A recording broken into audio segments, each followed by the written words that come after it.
చెయ్య వేసుకొని, ఎందుకురా ఇవన్నీ, నీ బ్రతుకు, నీ తలరాత నువ్వు పుట్టినప్పుడే ఆ దేవుడు రాసేశాడు, ఇంట్లో ఉండు, బయటికి వెళ్ళి సాధించవలసిన అవసరం లేదు అన్నాడు. పాపం రాత్రి నుంచి ఏడుస్తున్నాడండి. నేర్పిస్తే సరిపోతుంది కదా అన్నది భార్య. అప్పుడు తండ్రి నీకు నీ తండ్రి అన్నాడన్నమాట. భార్య మీద, కొడుకు మీద చిరాకు పడ్డాడు. నీకు పిచ్చా, నీ కొడుకుని నీ కొడుకుకి చెయ్యలేదు, నీవు లేకుండా చొక్కా బటన్ కూడా పెట్టుకోలేని నీ కొడుకు కుంఫు నేర్చుకొని ఏం చేస్తాడు? రెండో చెయ్యి కూడా విరగొట్టుకుంటాడా? ఇలా పిచ్చి వేషాలు వేశాడంటే బాగోదు అనేసి హెచ్చరించాడు తండ్రి. హెచ్చరించిన తర్వాత కొద్దిసేపటికి తరువాత ఇద్దరు భార్యాభర్తలు కూడా పని చేయడానికి బయటకు వెళ్ళిపోయారు. మేం పనికి బయటకు వెళ్తున్నాం, ఇల్లు చూసుకో, ఎక్కడికి వెళ్ళకు, ఇంట్లో ఉండు అని బయటకు వెళ్ళిపోయారు. కానీ ఆ అబ్బాయికి ఏం చెయ్యాలో అర్థం కాలేదు. ఆ మనసు కుంఫు నేర్చుకోవాలని బర్నింగ్ డిజైర్ వైపు అతడి మనసు కుదిరించట్లేదు. తన తండ్రిని ఒప్పించడం అవ్వలేదని ఇల్లు వదిలి వెళ్ళిపోవాలనుకున్నాడు. అలా వెళ్ళిపోయి కుంఫు నేర్పించే ట్రైనింగ్ సెంటర్కి వెళ్ళిపోయాడు. అక్కడ మాస్టర్ని అడిగాడు. అక్కడ మాస్టర్, నీకు నేను నేర్పించలేను అని కుంఫు ఎదుట వాళ్ళతో పచ్చలు విసరడమే కాదు, వారి నుండి వచ్చే వేగమైన బలమైన పంచెలను అడ్డుకోవాలి. దానికి 2 చేతుల అవసరం. దానికి నేను కాదు, నీకు ఎవరు నేర్పించరు, బుద్ధిగా ఇంటికి వెళ్ళిపో అన్నాడు. దానికి ససేంద్ర అబ్బాయి ఒప్పుకొని చాలా చోట్ల తిరిగాడు. ఇల్లు వదిలి చాలా కాలం అవడం వల్ల, 100 కిలోమీటర్లు నడవడం వల్ల, సరైన తిండి నిద్ర లేకపోవడం వల్ల చాలా బలహీనంగా తయారయ్యాడు ఆ అబ్బాయి. శరీరం బలహీనం అవుతుంటే మనసులో సాధించాలనే కోరిక ఇంకా బలపడుతూనే ఉంది. చివరికి ఒక గురువు తన పట్టుదలను చూసి, దానికంటే అంత నీరసంగా ఉన్న బాలుని చూసి, సరే ముందు ఏమైనా తిందువురా అన్నాడు. ఇంకా అబ్బాయి, ముందు నాకు కుంఫు నేర్పించండి, ఇప్పుడు ఆకలిగా లేదన్నాడు. మొండివాడిలా ఉన్నావని పంచమాత్రం నేర్పించాడు. అంటే గురువుగారా, తినమన్నా సరే తిన్ను, నాకు కుంఫు నేర్చుకోవాలని ఆతృత ఉంది, మీరు నేర్పిస్తేనే కానీ నేను ఇక్కడి నుంచి లెగను అనేసి గురువు గారికి ఆ అబ్బాయి చెప్పడం జరిగింది. అయితే గురువు గారు పంచమాత్రం నేర్పించాడు. నీకు వీలైనంత వరకు ప్రాక్టీస్ చెయ్యు, ఆ తరువాత వెళ్ళి భోజనం చెయ్యు అన్నాడు. ఎన్నో రోజులుగా చూస్తున్న ఆ క్షణం అది. ఆ అబ్బాయికి ఆకలి తీరినంత వరకు ప్రాక్టీస్ చేస్తూనే ఉన్నాడు. ఎంత అంటే శరీరంలో బలం అయిపోయి కళ్ళు తిరిగి పడిపోయినంత వరకు అలా పడిపోయిన అబ్బాయిని లేపి వెంటనే తాగడానికి నీళ్ళు ఇచ్చి భోజనం పెట్టారు. మరుసటి రోజు తెల్లవారే గురువు గారు, నేను సిద్ధంగా ఉన్నాను అన్నాడు. దానికి గురువుగారు, సరే నిన్న చెప్పిన పంచె ఉంది కదా, ఈ రోజు కూడా అదే ప్రాక్టీస్ చెయ్యి అన్నాడు. ఆ తరువాత రోజు కూడా అదే చెయ్యమన్నాడు. రోజులు గడుస్తున్నాయి, నెలలు గడుస్తున్నాయి, అది తప్ప మరి ఏమీ చెప్పట్లేదు. వారిలో ఒక శిష్యుడు గురువు గారిని సహనాన్ని పరీక్షిస్తున్నారు అని 6 నెలల తరువాత ఆ అబ్బాయి ధైర్యం చేసి గురువుగారి దగ్గరికి వెళ్ళి, నన్ను వెళ్ళిపోమంటే మొదటి రోజే వెళ్ళిపోదును కదా, ఇలా విసిగించి పంపించడం ఎందుకు, అందరికీ అన్నీ నేర్పిస్తున్నారు, నన్ను మాత్రం ఈ ఒక్కటే ప్రాక్టీస్ చేయమంటున్నారు, మీరు కూడా అందరిలాగా నన్ను వేరే చేస్తుంటే నాకు చావు తప్ప మరి వేరే దారి లేదు అని గురువు గారికి చెప్పాడు. అలా ఏడ్చేస్తాడు. దానికి గురువుగారు, నీకు మిగిలిన పంచెలు నేర్పించడానికి సమయం వచ్చింది. ఏం చెప్పాడు? ఒక పంచె మాత్రమే కొన్ని రోజులుగా నేర్పించారు. ఇప్పుడు గురువుగారు చెప్పారు, ఇప్పుడు నీకు మిగతా పంచెలు నేర్పించడానికి సమయం వచ్చింది అన్నాడు. నువ్వు ఒక పరీక్ష ఎదుర్కోవాలి. ఆ పరీక్ష ఎదుర్కొంటేనే నీకు మిగతా పంచులన్నీ కూడా నేర్పిస్తానని గురువు గారు ఒక టాస్క్ ఇచ్చారు. సరే గురువు గారు, నేను మీ పరీక్షకి సిద్ధమవుతాను అనేసి ఆ శిష్యుడు అన్నాడు. రేపు ఒక పోటీ ఉంది, నీవు దానిలో పాల్గొనాలి. నీవు గెలిచినా గెలవకపోయినా పర్వాలేదు, అస్సలు రింగులు అస్సలు కూడా నువ్వు టెన్షన్ పడొద్దు, కానీ నేను చెప్తాను ఆ పరీక్షకు మాత్రం సిద్ధం కా అని చెప్తే అస్సలు ఆ అబ్బాయి అసలు భయపడలేదు. అయితే అది ఏంటో చెప్పండి గురువు గారు ఆ పరీక్ష అంటే. అసలు ఈ రింగులోకి వెళ్ళి కుంఫులో ప్రత్యర్థితో పోటీకి ఎంత ప్రమాదకరంగా ఉంటుందో చూడు. ముందు రింగులోకి వెళ్ళు, అక్కడ ప్రత్యర్థితో ఎంత ప్రమాదకరంగా ఉంటుందో చూడు, అప్పుడు కూడా తిరిగి వచ్చి నేర్పించండి అంటే నేను నేర్పిస్తాను కుంఫులు అనేసి ఆ గురువు గారు చెప్తారు. గురువు గారి మాటలకు కొంచెం కూడా భయం వేసినా ఒప్పుకున్నాడు. పోటీలో హోరాహోరీగా జరుగుతున్నాయి. ఓడిన వాడిని మోసుకుపోతున్నారు, అలా అని గెలిచిన వారిని కూడా మోసుకుపోతున్నారు. అత్యంత ప్రమాదకరమైన పోటీ అది. గురువు గారు అన్నారు, ఈ పోటీ మొత్తంలో అందరిపైన గెలిచిన యోధుడితో నీవు చివరగా పోరాడాలి, అదే ఈ టోర్నమెంట్కి చివర మ్యాచ్ అని గురువు గారు అన్నారు. ఎందుకు తన జీవితంలో చలగాటం ఆడుతున్నారో ఆ అబ్బాయికి అర్థం కాలేదు. చివరికి తన వంతు వచ్చింది,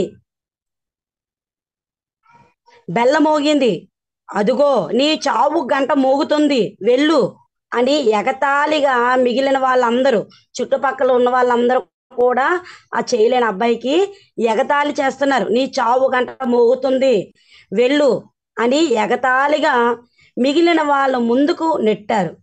అవతలవాడిని చూశాడు. అవతలవాడు బాహుబలిలా ఉన్నాడు. మనవాడు బెజ్జాడి దేవ, ఒకే చెయ్యి ఒకే పంచు. పోటీ మొదలయ్యింది. మనవాడు ఒకటే నిర్ణయించుకున్నాడు, ఎన్ని దెబ్బలైనా తిందాం, ప్రాణం పోతుందని వస్తే స్పృహ తప్పి పడిపోయినట్టు నటిద్దాం అని అబ్బాయి మైండ్లో ఫిక్స్ అయిపోయాడు. ఏమనుకున్నాడండి? ఒకే చెయ్యి ఒకే పంచు. పోటీ మొదలైంది. మనవాడు ఒకటే నిర్ణయించుకున్నాడు, ఎన్ని దెబ్బలైనా తిందాం, ప్రాణం పోతుందని వస్తే స్పృహ తప్పి పడినట్టు నటించేద్దాం అని నిర్ణయించుకున్నాడు మైండ్లో. అవతలి వాడు చాలా గట్టిగా కొడుతున్నాడు, మనవాడు తట్టుకుంటున్నాడు. చివరికి ఒక పంచు ఉంచి కంటికి తగిలింది. ఆ కన్నుతో ఏమి చూడలేకపోతున్నాడు ఆ అబ్బాయి. అప్పుడు తనకు భయం వేసింది, రెండో కంటిని కూడా పోగొట్టుకుంటే ఈ జన్మలో కున్ఫు నేర్చుకోలేను అని. చూసారా, ఆ అబ్బాయికి ఒక కన్ను పోయినా సరే ఏమని అనిపించింది, రెండో కన్ను పోతే నేను కుంఫు కూడా నేర్చుకోలేనేమో అనే భావన అతని మనసులో ఉండిపోయింది. తనపై మృత్యువులా దూసుకు వస్తున్న ప్రత్యర్థిని కోపం వచ్చింది. తన శక్తి కూడబెట్టుకొని తనకు వచ్చిన ఒక పంచుతో అతడిపై దాడి చేశాడు. క్షణకాలం కూడా బహుబాలి అంత వాడు కూడా నేరగారించాడు. అంటే ఒక దెబ్బతో ఆ బాహుబలిలా ఉన్న వ్యక్తి ఏమయ్యాడు, కిందని పడిపోయాడు. అస్సలు ఊహించని ఈ పరిణామానికి అక్కడ వారంతా నిర్ఘాంతపోయారండి, అంత ఆశ్చర్యపోయారు. తను గెలిచాడన్న విషయాన్ని గురువు కూడా నమ్మలేకపోతున్నాడు. అందరూ జేజేలు కొడుతున్నారు, గురువు గారు ఇదేమిటి, నేను గెలవడం ఏమిటి? గురువు ఆ గోడ పైన ఉన్నది చదువు అన్నాడు. ఏమన్నాడండి? నువ్వు గెలవడం ఏంటి అని ఆశ్చర్యపోయావు కదా, నీ గెలవడానికి కారణం ఏమిటో ఆ గోడ పైన ఒక పదం ఉంది, ఆ పదాలని చదివితే నీకు అర్థమవుతుంది అని చెప్పాడు. అక్కడ ఒక పదం ఉందండి, అక్కడ బ్రూస్లీ చెప్పిన ఒక వాక్యం రాసి ఉంది ఆ గోడ పైన. ఏమని? I fear not the man who has practised 10,000 kicks once, but I fear the man who has practiced one kick 1,000 times. అంటే బ్రూస్లీ ఇట్లా అంటున్నాడు, 10,000 కిక్స్ ని ఒక్కసారి ప్రాక్టీస్ చేసిన వాడి అంటే ఎటువంటి భయం లేదు, ఒక కిక్కిని 10,000 సార్లు ప్రాక్టీస్ చేసిన వాడంటే నాకు భయం అన్నాడు. అంటే బ్రూస్లీ సైతం నీ ముందు భయపడేవాడంత భయంకరంగా ప్రాక్టీస్ చేసావు. గెలవకుండా ఎలా ఉంటావు? నేను నీకు నేర్పించినంత పంచు గత 6 నెలల ప్రాక్టీస్ చేస్తున్నా. పంచ్ నీకన్నా వేగంగా, నీకన్నా బలంగా, నీకన్నా గొప్పగా వేరేవాడు ఎవ్వడు విసరలేడు. ఈ ప్రపంచంలో ఎదుర్కోలేని శక్తి ఎవరికీ లేదు. అలాంటి మహోన్నతమైన శక్తి ఎదిగావు నీవు. వెంటనే ఆ అబ్బాయి ఏం చేశాడు? గురువు గారి కాళ్ళపై పడిపోయాడు. ఇది కదండి. ఈ కథ ద్వారా ఏం నేర్చుకోవచ్చు తెలుసా అండి? మన జీవిత సత్యాలు 7 సత్యాలు నేర్చుకోవచ్చండి. 1వ పాయింట్, ఏదైనా చూసి మనలో ప్రేరణ కలిగినప్పుడు ఆ ప్రేరణ నేను సాధించాలి అనే నిశ్చయంగా మార్చుకోవాలి. 2వ పాయింట్, ఆ లక్ష్యాన్ని సాధించే దిశలో నిన్ను వెనక్కి లాగే ఎన్నో అడ్డంకులను అధిగమించాలి. 3rd పాయింట్, నీ లక్ష్యం ఎంత దూరంలో ఉన్నా ఆగకుండా, అలుపు లేకుండా ముందుకు సాగాలి. 4వ పాయింట్, ప్రతి అవకాశాన్ని అందింపించుకోవాలి. 5వ పాయింట్, నీ లక్ష్యాన్ని నేర్కోవాడంటే ఉపయోగపడే ప్రతి మనిషి త్రికరణ శుద్ధిగా చేయాలి, అంటే శ్రద్ధ పెట్టి చెయ్యాలి. 6వది, నీలో ఉన్న భయాలు నీ శక్తిని పైకి రానియవు. నిన్ను వెనక్కి లాగే భయాలను కాలితో త్రొక్కుంటూ ముందుకు సాగాలి. 7వ పాయింట్, ఎలా వెళ్ళడండి? ఒక హీరోలా వెళ్ళడం లేదా అబ్బాయి? అదే జీవిత సత్యం. 7వది, నీ సమస్త శక్తులను ఒకే లక్ష్యంపై పెట్టి పని చేస్తే విజయం నీ బానిస అవుతుంది. ఈ ప్రపంచంలో నీవు ఎంచుకున్న రంగంలో నెంబర్ 1గా ఎదగాలంటే నీవు ఒక మాదిరిగా పనిచేస్తే అవ్వదు, నీవు బాగా పనిచేస్తే అవ్వదు, అద్భుతంగా, మహా అద్భుతంగా పని చేయాలంతే. ఈ అబ్బాయి ఇక్కడ ఏం చేశాడు? Practice makes perfect. చాలా శ్రద్ధగా, ఏకాగ్రతగా అనకూడదు, తన లక్ష్యాన్ని ఇంట్లో వెళ్ళిపోతూ తన తల్లిదండ్రులను కూడా లక్ష్యం గుర్తుపెట్టుకుంటూ వెళ్ళిపోయి ఈ రోజు నెంబర్ 1 ప్లేస్లో ఆ అబ్బాయి ఉన్నాడండి. ఇదండి, ఒక చెయ్యలేని వ్యక్తి చేస్తే, ఒక చెయ్యలేని అబ్బాయి తన గోల్ని నెరవేర్చుకున్నాడు. అన్నీ ఉండి మనం ఏం నెరవేర్చుకోవాలి? మన కళ్ళ ముందే మన నెట్వర్క్ మార్కెటింగ్లో ప్రతి ఉన్నాయి. అవన్నీ కూడా నెరవేర్చుకోవాలంటే తప్పనిసరిగా మనం బిజినెస్ అనేది చెయ్యాలి. చేస్తేనే డెఫినెట్గా సక్సెస్ అవుతామండి. ఇదండి ఈ కథ. ఓకేనండి. ఇప్పుడు మనం మార్కెట్లోకి వెళ్ళేటప్పుడు రకరకాల వ్యక్తుల్ని ఎదుర్కొంటాం. అంటే కస్టమర్స్ అవనియండి, అలాగే మార్కెట్లోకి తీసుకురావడానికి మన దగ్గరికి కొంతమంది లీడర్స్ని ప్రమోట్ చేసుకుంటాం. ఎన్నో మార్కెటింగ్ అనుభవం ఉన్న వ్యక్తులు కూడా మనకు ఎదురవుతారు. అలాంటి వాళ్ళని ఎలా ఇన్విటేషన్ చేయాలనేది ఈరోజు invitation tips for network marketing గురించి అనేది చెప్తామండి. How to success in network marketing అంటే డైరెక్ట్ సెల్లింగ్లో లేదా నెట్వర్క్ మార్కెటింగ్లో సక్సెస్ అవ్వటానికి ఏవేవి టిప్స్ ఫాలో అవ్వాలంటే నెట్వర్క్ మార్కెటింగ్లో ఉన్న అందరికీ కూడా అర్థం చేసుకోవాలండి. ఇవాళ టాపిక్ వచ్చేసి ఇన్విటేషన్. మన బిజినెస్ అంతా కూడా ఇన్విటేషన్ మీదనో, లేకపోతే ఒక లిస్ట్ ప్రిపేర్ చేయడం మీదనో, ఒక ఫాలోఅప్ మీదనో, ఒక షో ద ప్లాన్ మీదనో మార్కెట్ అవ్వదండి. ఇది ఒక ప్రాసెస్. ఈ ప్రాసెస్లో అన్నీ కలిపి ఉంటాయి. దాంట్లో మొట్టమొదటిది బాగా కంపల్సరిగా ఫాలో అవ్వవలసిందే ఇన్విటేషన్. ఫాలో అవ్వాల్సిందేటండి ఇన్విటేషన్. ఈ ఇన్విటేషన్లో అనేది మనం నిర్ణయించుకున్న ఆన్లైన్ మీటింగ్ కానీ, లేకపోతే వెబినరీ కానీ, లేదా ఆఫ్లైన్ మీటింగ్ కానీ ఒక కొత్త ప్రాస్పెక్ట్ పిలవడం అనేది చాలా ఇంపార్టెంట్. ఇలా పిలిచినప్పుడు చాలామంది చాలా మిస్టేక్స్ చేస్తారు. అందుకని ఈ ప్రాస్పెక్ట్ మీటింగ్ దాకా రాడు. ఓకే, ఒక ప్రాస్పెక్ట్ ఒక ఆన్లైన్ మీటింగ్ కానీ ఆఫ్లైన్ మీటింగ్ కానీ రావాలంటే ఇన్వైట్ చేయడంలో ఒక 5 స్టెప్స్ అనేవి కంపల్సరీ అబ్జర్వ్ చేయాలండి. ఇన్విటేషన్లో ఒక 5 స్టెప్స్ అనేవి మనం తప్పనిసరిగా నేర్చుకోవాలి. 5 స్టెప్స్ అనేవి అబ్జర్వ్ చేయాలి, ఫాలో అవ్వాలి. ఈ స్టెప్స్ చేస్తే ప్రాస్పెక్ట్ ఖచ్చితంగా ఆన్లైన్ మీటింగ్ కానీ ఆఫ్లైన్ మీటింగ్ కానీ వస్తాడు. మన ప్రాస్పెక్టేషన్ తప్పనిసరిగా వస్తాడు. ఓకే, ఆ స్టెప్స్ వచ్చేసి ఏవో చూద్దాం. అందులో ఇన్విటేషన్లో మనం చేయవలసిన ఫస్ట్ స్టెప్ అండి, కీప్ ఇట్ షార్ట్ అండి. ఫస్ట్ స్టెప్ ఏంటి? Keep it short.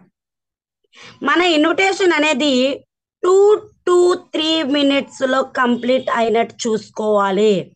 For example, మన పాత ఫ్రెండ్ కలిశాడు అనుకోండి, ఎప్పటి నుంచో మాట్లాడట్లేదు, 1 year అయ్యింది, తర్వాత మాట్లాడడం స్టార్ట్ చేసాం.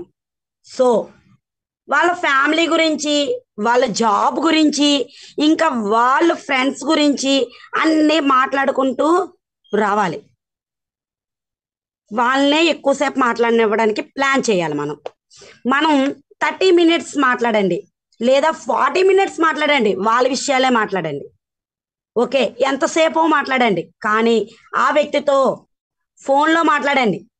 చాలాసేపు మాట్లాడారు అనుకోండి, లైవ్లో మాట్లాడండి, ఒక ఫోన్లో మాట్లాడండి, చాలాసేపు మాట్లాడుతున్నారు మీరు, కానీ వాళ్ళ గురించే ముందు ప్రయత్నం చేయండి. ఏం చేస్తున్నారు, వాళ్ళ గురించి ఎక్కువ శాతం మాట్లాడడానికి ప్లాన్ చేసుకోండి. ఇన్విటేషన్ స్టార్ట్ చేస్తే మన గురించి స్టార్ట్ చేస్తే 2-3 minutesలో మాత్రమే మాట్లాడాలి. ఫోన్ కట్ చేసేయాలి, ఎక్కువసేపు మాట్లాడకూడదు. వాళ్ళ గురించి ఎక్కువ గ్యాదర్ చేయాలి, మన గురించి తక్కువగా మాట్లాడాలి. 2-3 minutes మాత్రమే మాట్లాడాలి, ఫోన్ కట్ చేయాలి, అంతే. ఎక్కువ ఎక్స్టెండ్ చేయకూడదు, అంటే ఎక్కువ మాట్లాడకూడదు. ఇన్విటేషన్లో మనం ఏం చేస్తామంటే, ఇన్విటేషన్లో ప్రెజెంటేషన్ చేస్తారు. జూమ్ మీటింగ్ పిలిచిన తరువాత ఎక్కువసేపు మాట్లాడుతున్నారు అనుకోండి, ప్రొడక్ట్ ఏమిటి, ఎంత కమిషన్ వస్తుంది, ఎట్లా వస్తుంది, అలాంటిదా ఇలాంటిదా, ఇలాంటి 100 questions అడుగుతారండి. చెప్పుకొని పోతే ఫోన్లోనే ప్రెజెంటేషన్ అయిపోతుంది. ఒక వ్యక్తి కళ్ళ ద్వారా చూస్తూ, చెవుల ద్వారా వింటూ ప్రెజెంటేషన్ వింటే 97% కూడా రిజల్ట్ వచ్చేది. కేవలం మనం ఎప్పుడు ఫోన్లో ఎక్స్ప్లెయిన్ చేయడం ద్వారా 13% మాత్రమే రిజల్ట్ వస్తుందండి. సో దీని ద్వారా ప్రాస్పెక్ట్ మిస్ అవ్వకుండా, అందుకని ఇన్విటేషన్ స్టార్ట్ చేస్తారంటే 2-3 minutesలో అది కంప్లీట్ అయిపోవాలి. ఇది ఖచ్చితంగా వాళ్ళు జూమ్ మీటింగ్కి వచ్చినట్టు ప్రెజెంటేషన్ పక్కా ప్లాన్ చేసుకోవాలి. 2 minutes ప్రెజెంటేషన్ అంటారు. దీన్ని 2 నిమిషాల్లో ఆ ప్లాన్ని ఎలా ఇవ్వాలని ప్లాన్ చేసుకోవాలి. మనం ముందుగా ఉంటే ప్లాన్ చేసుకోవాలి. మన అప్లైన్ సలహాలు తీసుకొని, మనకు యూట్యూబ్లో ప్లాన్ ప్రెజెంటేషన్స్ చాలా ఉన్నాయండి, మనం నేర్చుకోవచ్చు. వాళ్ళకి ఎలా చెప్పాలో టిప్స్ కూడా నేర్చుకోవచ్చండి. ఎలా ఇవ్వాలో ఎక్కువ వీడియోలు చూసి నేర్చుకోవాలి. ఇది ఫస్ట్ స్టెప్ అండి. రెండో స్టెప్ వచ్చేసి answer the questions with questions. చూసారా, రెండో steps answer the questions with questions. అంటే ఇప్పుడు మనం ఒక కస్టమర్ని, మీ ఫ్రెండ్ ఇన్వైట్ చేశారు, ఇన్వైట్ చేస్తే వాళ్ళు మనకు కొన్ని క్వశ్చన్స్, ఆ క్వశ్చన్స్ కూడా మళ్ళీ క్వశ్చన్స్తోనే కవర్ చేయాలి. ఆన్సర్ అనేది మనం అస్సలు ఇవ్వకూడదు, క్వశ్చన్ని క్వశ్చన్ తోటే కవర్ చేయాలి. ఎక్స్ప్లెయిన్కి మన ఫ్రెండ్కి ఫైనాన్షియల్గా, చూసారండి, ఎగ్జాంపుల్కి చూసుకున్నట్టుగైతే మన ఫ్రెండ్కి ఫైనాన్షియల్గా ప్రాబ్లం ఉందనుకోండి, అర్థమైంది, అతనికి సేమ్ మీలాంటి ప్రాబ్లం నేను ఫేస్ చేశానని చెప్పాలి. ఏం చెప్పాలి? అతనికి ఫైనాన్షియల్గా ప్రాబ్లం ఉంది. అప్పుడు అతనికి మౌలు చేయాలంటే, నేను కూడా ఫైనాన్షియల్లోనే ప్రాబ్లం పడ్డాను, నేను మీలాగే సేమ్ మీలాంటి ప్రాబ్లంనే ఫేస్ చేశాను, ఒక ఆపర్చునిటీ చూశాను, ఆ ఆపర్చునిటీలో నాకు సొల్యూషన్ కనబడుతుంది, నీకు కూడా కనబడుతుందేమో, నువ్వు పలానా ప్రెజెంటేషన్కి రా అని చెప్పి 2-3 నిమిషాల్లో ఇన్విటేషన్ చేశారు.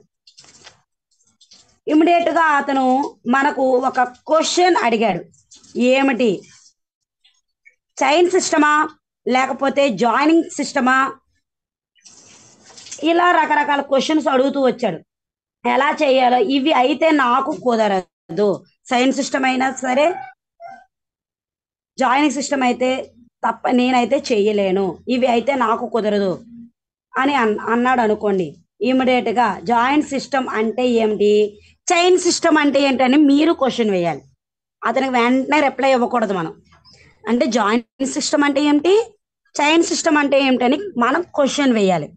అతను ఏం చెప్తున్నాడో వినాలి. మీ కంపెనీ జాయినింగ్ చేస్తే డబ్బులు వస్తాయా, అతను ఎందుకంటే నెట్వర్క్ మార్కెటింగ్ లో అనుభవం ఉన్న వ్యక్తే కదా, మన దగ్గరకు వచ్చిన వ్యక్తి కూడా, ఆ వ్యక్తికి మనం అడగాలి, మీ కంపెనీ జాయినింగ్ చేస్తే డబ్బులు వస్తాయా, మీ కంపెనీలు బిజినెస్ చేస్తే డబ్బులు వస్తాయా అని మన క్వశ్చన్ వేసేటప్పుడు మ్యాక్సిమం లీగల్ కంపెనీలు అన్నిట్లోనూ కూడా బిజినెస్ టర్నోవర్ కంపెనీలో బిజినెస్ డెవలప్ అయితే డబ్బులు వస్తాయి. ఇందులో జాయినింగ్ చేస్తే రూపాయి రాదు, ఇందులో బిజినెస్ ఉంటుంది, ప్రొడక్ట్ ఉంటుంది, ప్రొడక్ట్ టర్నోవర్ మీద మన కంపెనీలో వస్తుంది. సో ఈ టర్నోవర్ వాళ్ళు ఎంతమంది వస్తారో వాళ్ళ మీద కూడా కమిషన్ వస్తుంది. నువ్వు జాయిన్ చేసినంత మాత్రాన రూపాయి రాదు.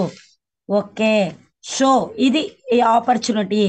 మీకు తెలిసిన ఇన్ఫర్మేషన్ వాళ్ళకు కొద్ది క్లారిటీ ఇవ్వాలండి. మనకు తెలిసిన ఇన్ఫర్మేషన్ మాత్రమే ఈ బిజినెస్ చేస్తే ఎలా మనకి అమౌంట్ వస్తుందో జస్ట్ ఫ్యూ వర్డ్స్లో మనం చెప్పగలిగేటట్టు ఉండాలి. ఇన్ఫర్మేషన్ వాళ్ళకు కొద్ది క్లారిటీ ఇవ్వాలి. మీరు ఇన్ ఆర్ కంపెనీ జాయిన్ చేస్తే డబ్బులు వస్తుంది కదా, ఇవి అలాంటిది కాదు అని ఎక్స్ప్లెయిన్ చేయాలి. క్వశ్చన్ అడిగితే క్వశ్చన్స్ అడగాలి. సో దీని ద్వారా ఒక క్లారిటీ ఇచ్చిన వాళ్ళం అవుతాము.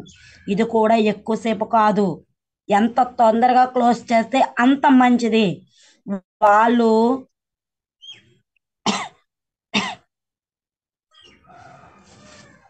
సాటిస్ఫై అయినంత వరకు ఎక్స్ప్లెయిన్ చేసుకుంటూ పోతున్నారు అనుకోండి, 100 క్వశ్చన్స్ అడుగుతారు. అలా వాళ్ళు అడుగుతూ ఉంటే మనం సమాధానం చెప్పకుండా తొందరగా ఫినిష్ చేసి మనం సైడ్కి వచ్చేయాలండి. ఇంకా థర్డ్ స్టెప్ వచ్చేసి ఇన్విటేషన్లో బాగా గుర్తుంచుకోవాల్సిన పాయింట్ చాయిస్ ఆఫ్ టైం. ఒక ప్రాస్పెక్ట్ని ఇన్వైట్ చేసినప్పుడు 2 టైంలు వాళ్ళు ఇవ్వండి. అది అంటే ఏదో ఎందుకంటే 2 టైంలు అడుగుతున్నాను, 2 రోజులు కానీ ఆ 2 రోజుల్లో 2 టైమింగ్స్ అనేది మనమే చూస్ చేసి వాళ్ళకి చెప్పాలి. ఏంటి, ఆదివారం 8 గంటలకు మీకు సాధ్యమవుతుందా, ఫర్ ఎగ్జాంపుల్గా బుధవారం 8 గంటలకు మీకు టైం కుదురుతుందా, ఇది ప్రెజెంటేషన్ టైమింగ్స్ అండి. ఏమున్నాయో ఆ 2 టైంలు ఇవ్వండి. అతను ఇమ్మీడియట్గా చూస్ చేసుకోవడానికి టైం దొరుకుతుంది. ఏదో ఒక రోజు వస్తాను అని మనకు టైం అనేది ఇస్తారండి. మనము 2 రోజులు మనం వాళ్లకు కేటాయించకపోతే వాళ్ళు ఎప్పుడు బిజీ బిజీ అని చెప్తారు. కాబట్టి మనము 2 రోజులు, ఒక రోజు కలవడానికి టైం తీసుకోవాలి. అతను ఖచ్చితంగా ఒక స్లాట్ ఫిక్స్ అవ్వడానికి చూస్తాడు. అంటే మనకు టైం ఇవ్వడానికి తప్పనిసరిగా టైం అనేది కేటాయించుకుంటాడండి.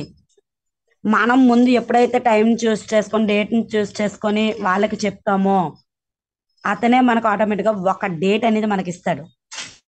ఆ డేట్ని ఖచ్చితంగా మనం ఫాలో అప్ చేసుకోవాలి. ఇంకా 4th స్టెప్ వచ్చేసి 2 days రూల్స్. 2 days rule. మనం ఇన్విటేషన్ చేసేటప్పుడు కనీసం ఒక 2 రోజుల ముందు ఇన్వైట్ చేస్తాం. అతను కూడా వస్తాను అన్నారు అనుకోండి, బిజీలో ఉండి మర్చిపోయారు అనుకోండి, అప్పుడు ఏం పరిస్థితి, లేదా 1 day ముందు ఇన్వైట్ చేశారు, అతను కూడా వస్తానన్నారు, రేపు పలానా టైం కానీ పనుల వల్ల అతను పనిలో పడి మర్చిపోయాడు.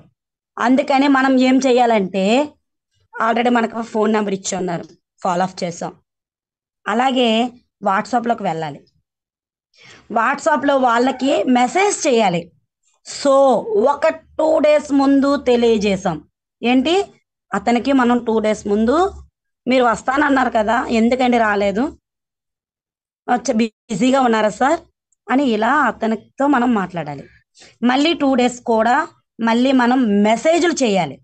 సో తరువాత ఒక 4 days గుర్తు చేస్తుంటే ఏమవుతుందండి, ఓకే పలానా వాళ్ళకి మనం మాట ఇచ్చాను, నేను వెళ్ళాలి అని గుర్తు చేసిన వాళ్ళం అవుతాం.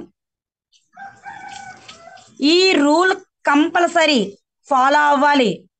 ఒకసారి ఇన్వైట్ చేసాం, వాళ్ళే వస్తారు అని వదిలేయకూడదు.